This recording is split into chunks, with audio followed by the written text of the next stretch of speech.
അപ്പം മക്കളെ SIRന്റെ ഒഴിവാക്കപ്പെട്ട ആളുകളുടെ ലിസ്റ്റ് ഇലക്ഷൻ കമ്മീഷൻ പുറത്തു വിട്ടിട്ടുണ്ട് കേട്ടോ.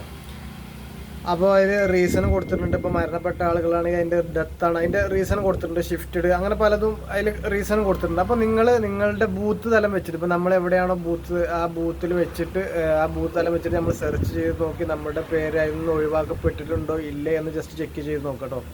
ഇനി അങ്ങനെ ഒഴിവാക്കപ്പെട്ടിട്ടുണ്ടെങ്കിൽ അതിൻ്റെ തക്കതായ കാരണങ്ങളോടുകൂടെ അത് വീണ്ടും അപേക്ഷിച്ച് കഴിഞ്ഞ് കഴിഞ്ഞാൽ നമ്മൾ SIRൽ വീണ്ടും ഉൾപ്പെടുത്തും. അപ്പോൾ ജസ്റ്റ് നിങ്ങൾ ഇത്തരത്തിലൊന്ന് ചെക്ക് ചെയ്ത് നോക്കുക.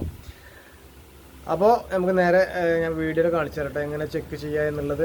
അപ്പോൾ നേരെ വീഡിയോയിലോട്ട് പോകാം. ഓക്കെ, അപ്പോൾ ഇപ്പോൾ പ്രസിദ്ധീകരിച്ചിട്ടുള്ളത് SIR ഫോം ഫിൽ ചെയ്യാൻ തന്നിട്ട് നമ്മൾ തിരിച്ചു കൊടുക്കാത്ത ആളുകളുണ്ടാവില്ല, അവരുടെ ലിസ്റ്റാണ് കേട്ടോ പ്രസിദ്ധീകരിച്ചിട്ടുള്ളത്. അപ്പോൾ ജസ്റ്റ് നിങ്ങളൊന്ന് ജസ്റ്റ് സെർച്ച് ചെയ്ത് നോക്കുക.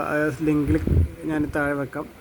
അപ്പോൾ ലിങ്കിൽ ക്ലിക്ക് ചെയ്ത അത്തരത്തിൽ നമ്മളുടെ ആദ്യം നമ്മൾ എന്താ പറയുക ജില്ല സെലക്ട് ചെയ്യാൻ വേണ്ടി പറയും. അതിന് താഴെ നമ്മുടെ അസംബ്ലി ഏതാണോ അത് നമ്മൾ സെലക്ട് ചെയ്ത് കൊടുക്കുക.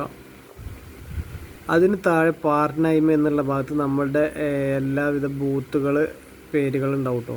അപ്പോൾ ഈ ബൂത്തുകളിൽ ഏതാണ് നമ്മുടെ ബൂത്ത് എന്നുണ്ടെങ്കിൽ അതിൽ നമ്മൾ തിരഞ്ഞ് കണ്ടുപിടിച്ച് നമ്മൾ ജസ്റ്റ് ക്ലിക്ക് ചെയ്യുക. അത് ക്ലിക്ക് ചെയ്ത് കഴിഞ്ഞ് കഴിഞ്ഞാൽ ഇത്തരത്തിൽ ലോഡായിട്ട് വരും.